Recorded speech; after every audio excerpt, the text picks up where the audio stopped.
There is a kind of silence beneath language, a resonance too delicate for the clamor of letters, and yet more enduring than stone or scripture.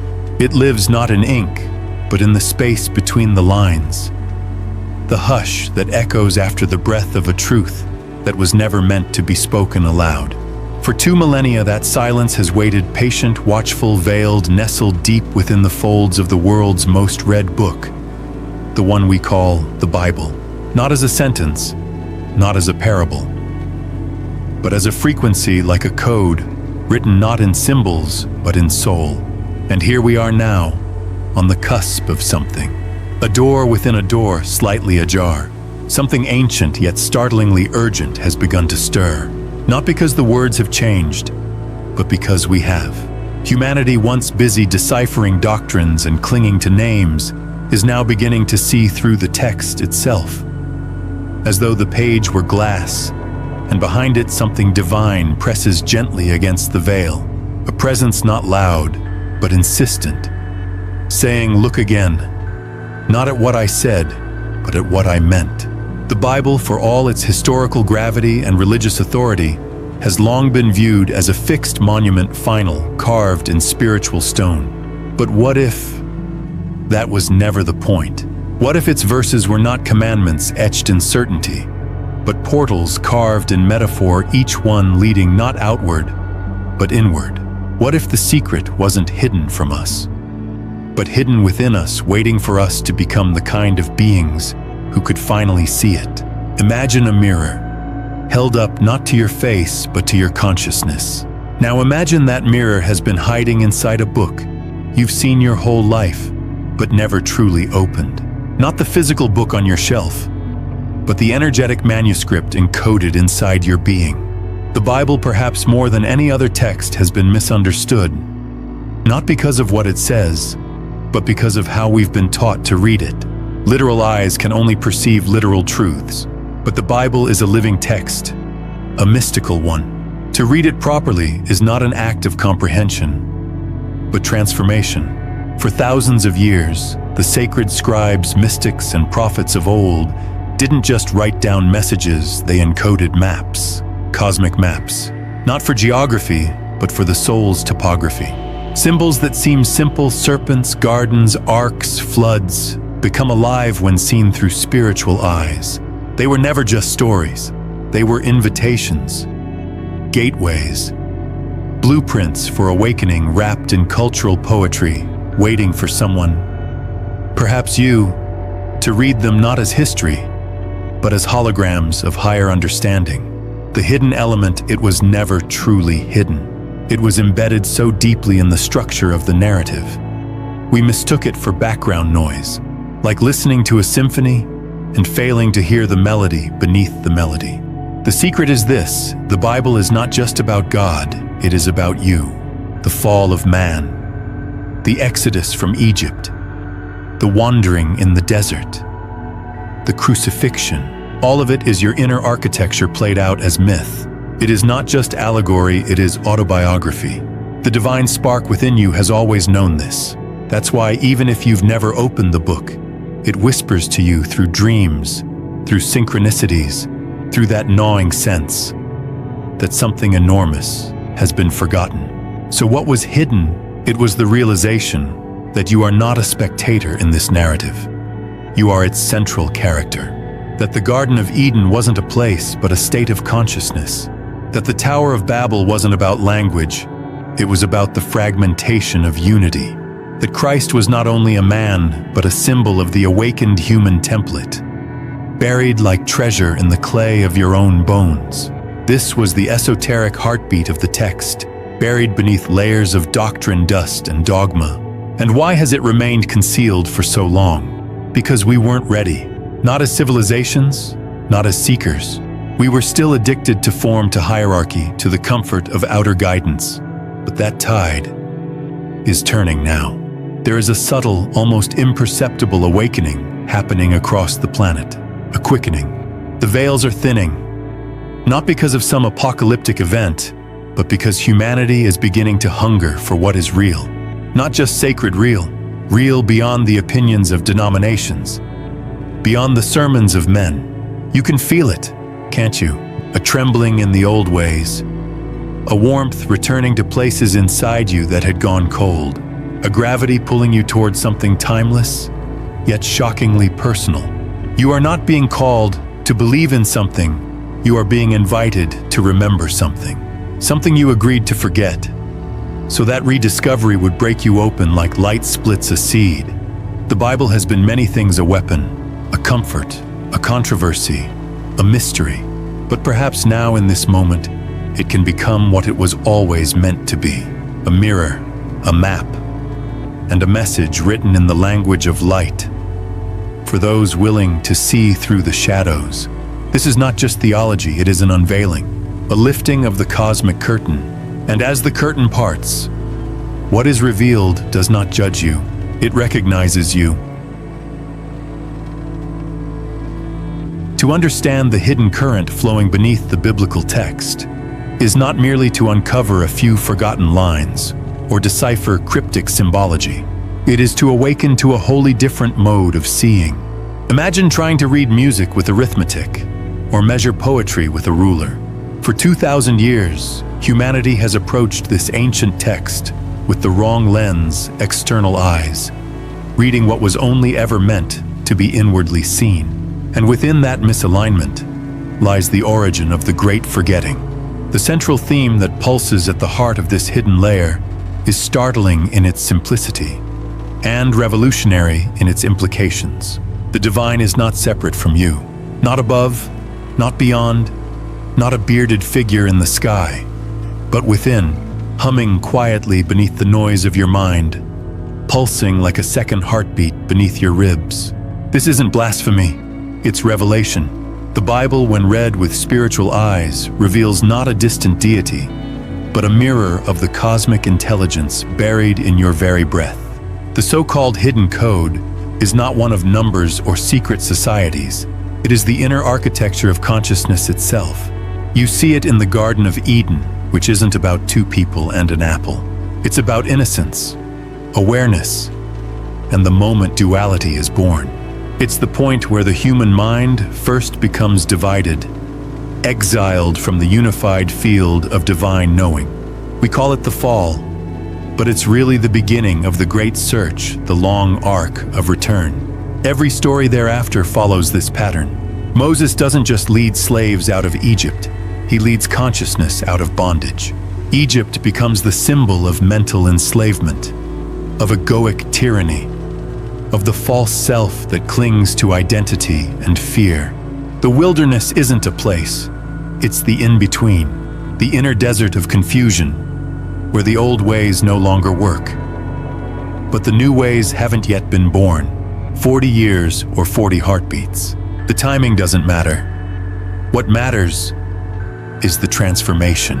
This pattern repeats with stunning consistency. Joseph and his dreams, Daniel in the lion's den, Jonah in the belly of the whale. Each story is a spiral soul descent, confrontation with shadow, emergence into new sight. They are not random tales of ancient heroes. They are fragments of your own mythos encoded in metaphor, awaiting activation. And here's the secret most never dared to whisper. The Bible is not a rule book. It's a blueprint for awakening. Even Christ, especially Christ, is far more than a historical or religious figure when viewed through this deeper lens. He is the symbol of the fully awakened human, the one who remembers he and the Father are one, not better than you, but within you. I am the way, he says, but only because that way is meant to be walked by you. The cross, it is the intersection of the human and the divine, the horizontal of earthly suffering, and the vertical of spiritual transcendence. Crucifixion is not just an event, it is a stage of consciousness, the death of the small self, to make room for the infinite. But such truths are dangerous to systems of control. If each person realizes the kingdom of heaven is within, what need is there for intermediaries, for permission, for hierarchy? And so the mystical was buried beneath the institutional. The inner path was traded for outer dogma. A living text was frozen into fossilized doctrine. The serpent in Eden was not just a tempter, it was also the archetype of transformation, of shedding skin, of wisdom feared by the orthodoxy, because knowledge, real knowledge, sets the soul free. And now, as the world trembles on the edge of another great turning, the veil begins to thin again. More people are dreaming strange dreams, feeling ancient truths stir in their bones, sensing that what they were told to believe is not the same as what their soul knows.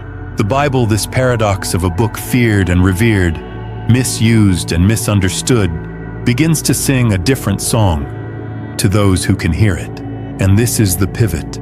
The deeper concept that changes everything isn't hidden in some obscure verse or ancient Greek mistranslation. It is the overarching truth that all sacred stories point inward, not outward. That sin is not moral failure, but separation from source.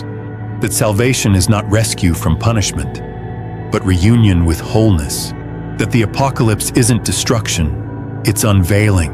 In fact, the word itself, apocalypsis, means just that, the lifting of a veil. What has been hidden for 2,000 years isn't a conspiracy in the shadows. It is a conspiracy of sleep, of forgetting. But even sleep has its cycle. Eventually, the soul stirs, stretches, and rises from the dream. And now, you're waking up. The pages are still the same, but the eyes that read them are not. The stories haven't changed, but their meanings now blaze with sacred fire. You realize with both joy and trembling that the Bible is not finished, not until it is lived within you.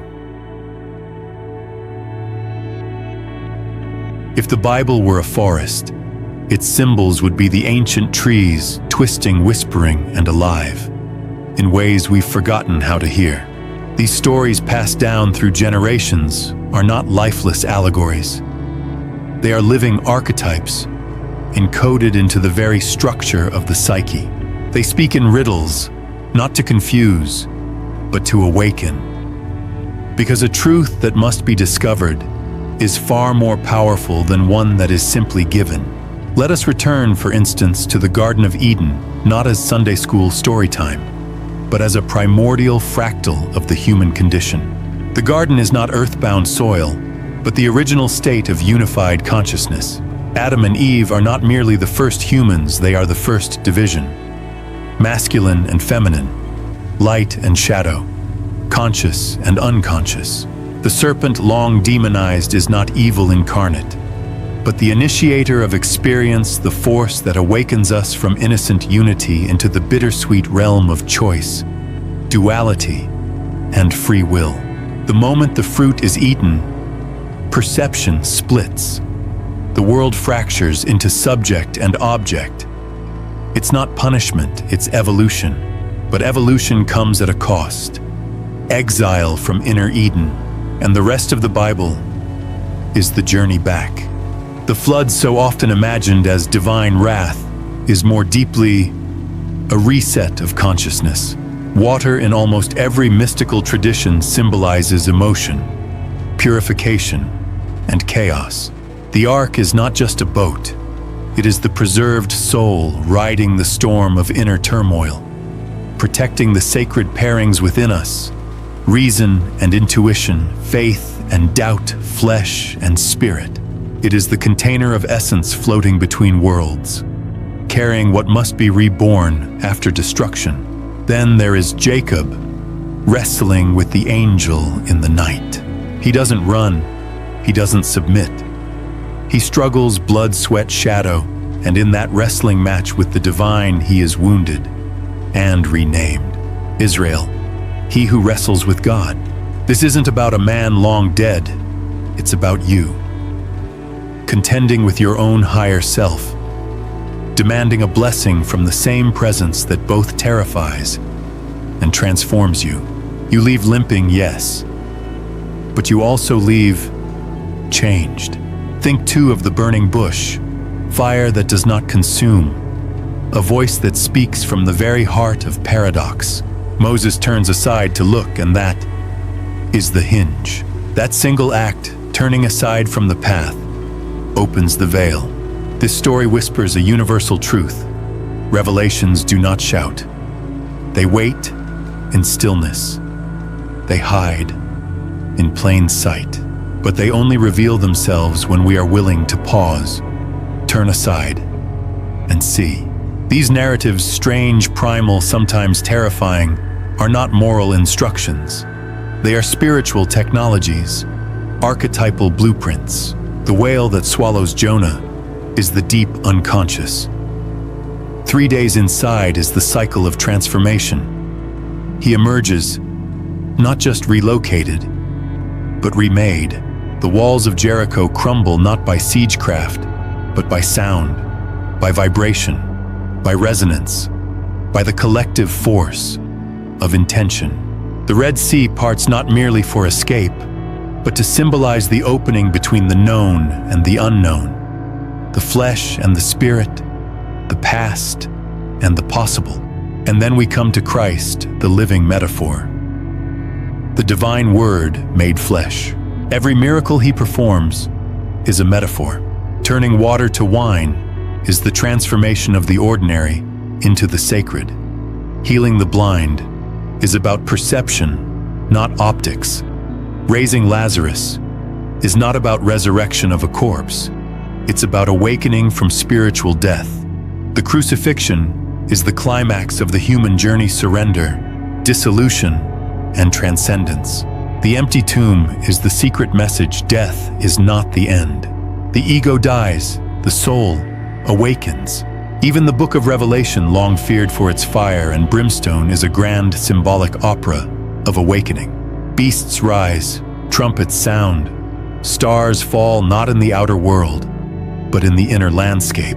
The apocalypse is not global ruin, it is the shattering of illusion, the unveiling, the final lifting of the veil that has hidden the divine, not in heaven, but in you. These stories, long buried under literalism, shimmer when reread through symbolic light. They don't tell you what to believe. They offer you a map of how the soul moves descent, fragmentation, initiation, transformation, return. Every hero, every exile, every ascension, these are not isolated tales.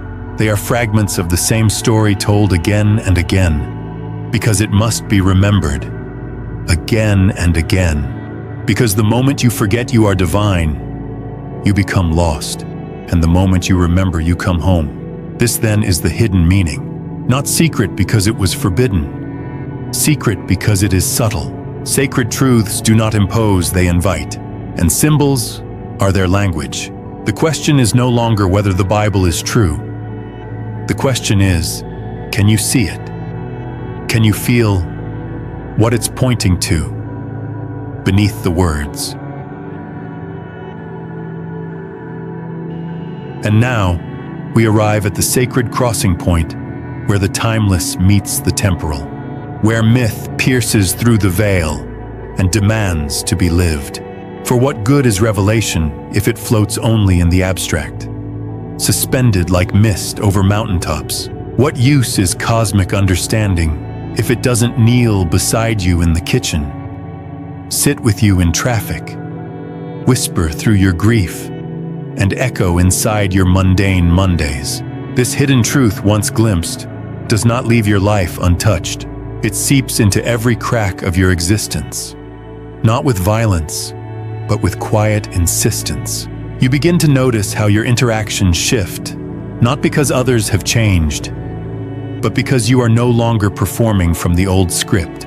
The same lines once spoken out of fear now fall away. The need to prove, to defend, to control begins to evaporate. Why? Because the part of you that thought it was separate is beginning to dissolve. And with it, the illusion that you are at war with life.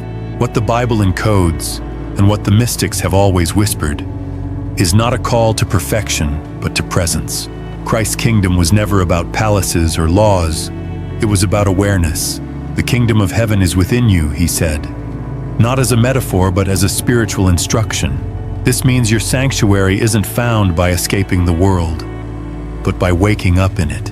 Washing the dishes becomes a form of worship. Listening becomes a prayer.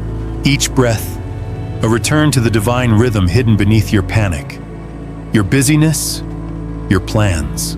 The practical implications unfold slowly like petals in the sun. You begin to realize you are not your name, your trauma, your opinions, or even your roles. You are the witness beneath them all. And with that recognition comes an unfamiliar peace, not passive, not numb, but still like the eye of a hurricane, still like the parting of the Red Sea in your own emotional chaos. That stillness becomes a compass. You don't need to decode every mystery. You simply need to listen. And your life begins to rearrange itself around what is true. Forgiveness, for instance, is no longer an act of moral superiority. It becomes the act of releasing yourself from the prison of illusion. When you understand that others are acting from their own broken dreams and spiritual sleep, compassion flows not as virtue, but as natural consequence.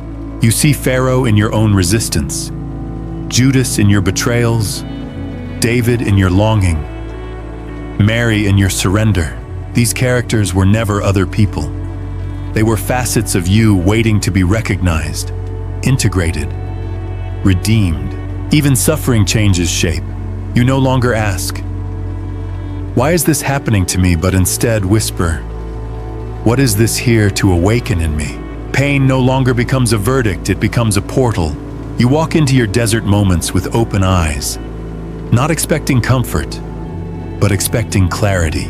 And even when comfort doesn't come, you begin to notice that grace often arrives disguised as silence, solitude, or strange timing.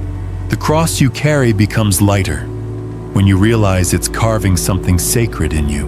Work becomes less about survival and more about service. Relationships stop being negotiations and start becoming reflections. You begin to magnetize different people not because you've changed your outer behavior, but because your inner frequency is harmonizing with a deeper truth. You stop praying to change your life and begin praying to see it clearly. That clarity changes everything. You may still read the Bible, but now it reads you.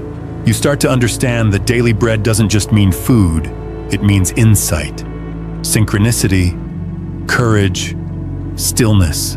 Manna from heaven shows up in unexpected moments, a stranger's kindness, a lyric that hits you at the right second, the ache in your chest when you realize you're no longer afraid of death, because you finally feel alive. These are the new sacraments. Sacredness is no longer confined to churches and temples. It radiates from your kitchen table, your walks, your laughter, your tears. Holiness saturates everything. When you see through eyes that know the divine is not far, it is closer than your breath. You begin to live not by reacting to life, but by responding from soul, not script. You watch the world with soft focus, seeing not just what people do, but the longing behind their actions. This doesn't make you naive. It makes you wise. You become less interested in judgment, more interested in connection. You stop asking who's right and start asking what helps us remember who we are. Even death loses some of its finality. You start to see it as transition, not obliteration. The tomb becomes womb. The endings in your life, the lost jobs, the faded friendships, the ego deaths begin to look less like losses and more like the story of Lazarus happening again and again in your unfolding life. So, how do you live now knowing what was hidden? You walk it. You live as though every encounter matters because it does. You breathe. Like every inhale is an act of reunion because it is. You speak, not just to be heard, but to resonate. You love, not because it's easy, but because love is the only thing in you that cannot be destroyed. And slowly, without trying to change the world, you begin to change the field around you. You carry the secret not as dogma, but as light. You become the Word made flesh again.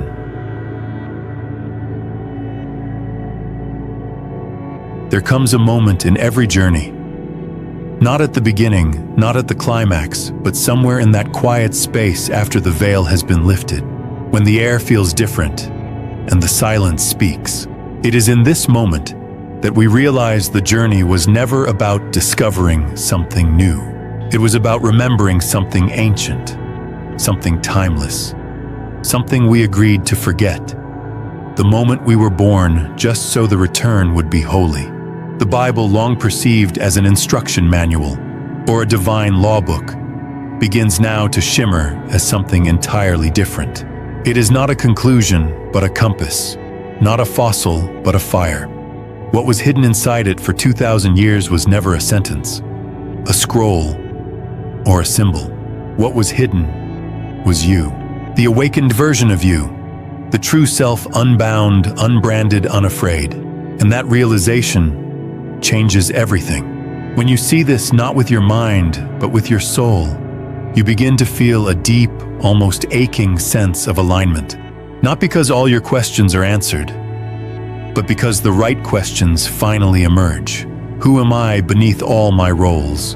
What does it mean to live as a vessel for the divine, instead of a seeker chasing it? What happens when I stop reading holy texts as stories of others and start living them as maps of my own unfolding?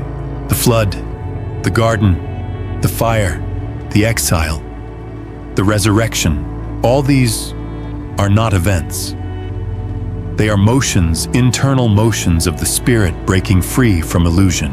And every time you forgive someone you swore you couldn't, every time you act from love instead of fear, every time you choose truth over comfort, you reenact the sacred story. You become the scripture, not memorized, embodying it. You may find that people begin to look at you differently, not because you preach, not because you argue, but because something in your presence changes. The light inside you, once dimmed by fear and conditioning, begins to radiate. You don't need to prove or convince. You simply are. And that is enough. You carry the sacred, not in your words, but in the way you hold space, in how you meet pain with softness, and in how you walk this world with reverence. This is the essence of the transformation. You move from seeker to seer, from believer to becomer. You begin to hear divine guidance not as thunder from the sky, but as a gentle knowing, rising from within your chest. The voice of God is no longer distant. It's the clarity that arrives when the mind finally goes still. The burning bush. It was always your own heart, a flame with the impossible, a fire that does not consume, but calls. And now the call is to live it, not perform it, not recite it, but live it in a way that no one needs to ask what you believe, because your presence says it all. The truth that was hidden is this: the sacred text is not complete until you finish writing it, until your life becomes a verse, until your love becomes a prophecy, until your courage becomes a gospel. The ink may have dried on the page, but the living word is still being written in your footsteps, in your choices, in the quiet revolutions you enact every day by choosing light. So, what now? Now you walk into your life as though it were sacred ground, because it is. Now you see every interaction as an invitation to remember, because it is. Now you carry the truth not as a burden, but as a blessing, knowing that what was hidden was never lost.